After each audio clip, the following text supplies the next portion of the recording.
આકાશવાણી ભુજ પ્રસ્તુત છે અખબારોની હેડલાઇન્સનો કાર્યક્રમ હેવર હેવર.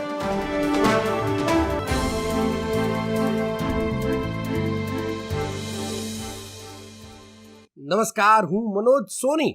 દિવ્ય ભાસ્કરના છેલ્લા પાને સચિત્ર અહેવાલ શૈલેષ રાજગોરનો છપાયો છે. એમાં લખે છે કે આ મનપાંચમના મેળામાં સૌ જાત લઈને આવ્યા છે. કોઈ આવ્યા છે સપનું લઈને, કોઈ રાત લઈને આવ્યા છે. કચ્છના સૌથી વિશાળ મોટા યક્ષના મેળામાં સહેલાણીઓનું ઘોડાપૂર. કચ્છમાં સારા ચોમાસા બાદ મેળાઓની રોનક ઓર વધી ગઈ છે. રવિવારે જિલ્લાના સૌથી મોટા એવા મોટા યક્ષના મેળાનો પ્રારંભ થયો હતો. આ મેળો રાત્રિના વધારે જામતો હોય છે તેની સાબિતી આ તસવીર છે. રાત્રિનો આ રંગબેરંગી નજારો કચ્છી ભરતકામ જેવો શોભે છે. જિલ્લાભરમાંથી લોકો આ મેળો માણવા આવી રહ્યા છે.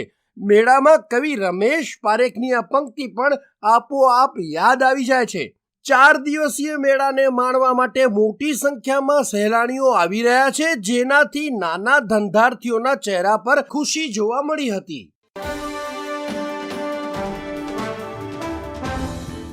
હું ચિત્રા ચૌધરી.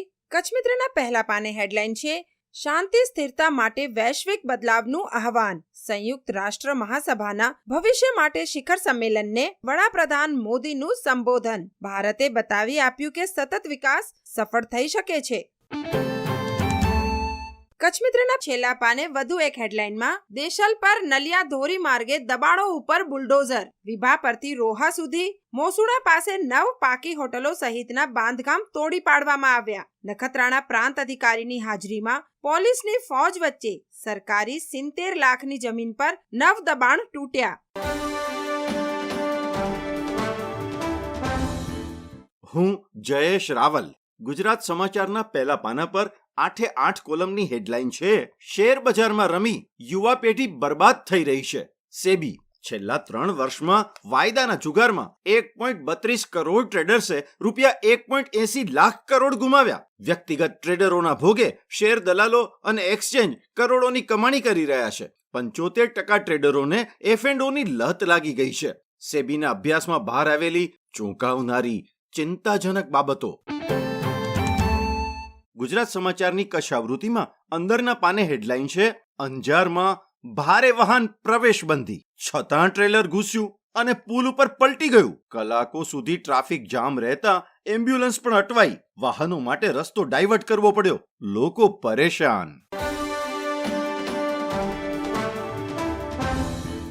હું શ્વેતા સુથાર.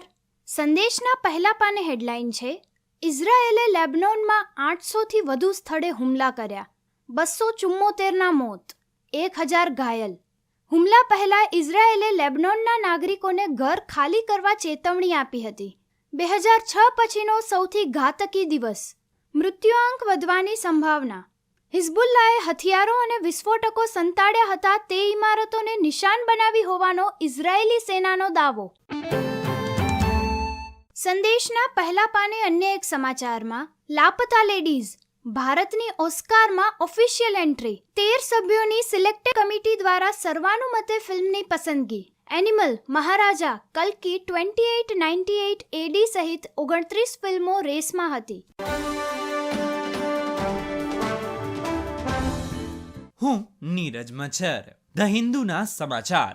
એર માર્શલ અમરપ્રીત સિંહને વાયુસેનાના આગામી વડા તરીકે નિયુક્ત કરવામાં આવ્યા. તેઓ હાલમાં ભારતીય વાયુસેનાના વાઇસ ચીફ છે અને 30 સપ્ટેમ્બરે જ્યારે વર્તમાન air chief marshal VR Chaudhari સેવાનિવૃત્ત થશે ત્યારે તેઓ ટોચનું પદ સંભાળશે. National defence academy, defence services staff college અને નેશનલ ડિફેન્સ કોલેજના ભૂતપૂર્વ વિદ્યાર્થી એર માર્શલ સિંહને 21 ડિસેમ્બર 1984ના રોજ ઇન્ડિયન એરફોર્સના ફાઇટર સ્ટ્રીમમાં કમિશન કરવામાં આવ્યા હતા. તેઓ લાયકાત ધરાવતા ફ્લાઇંગ કન્સ્ટ્રક્ટર અને 5000થી વધુ ફ્લાઇટ સાથે પ્રાયોગિક ટેસ્ટ પાયલટ છે.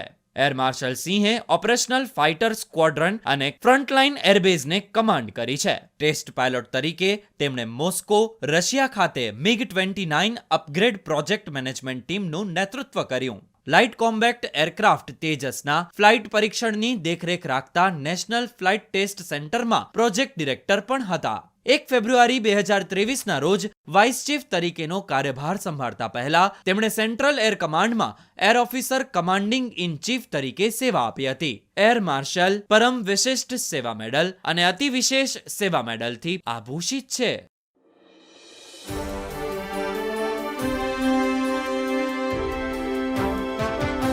અખબારોની હેડલાઇન્સનો કાર્યક્રમ હેવર.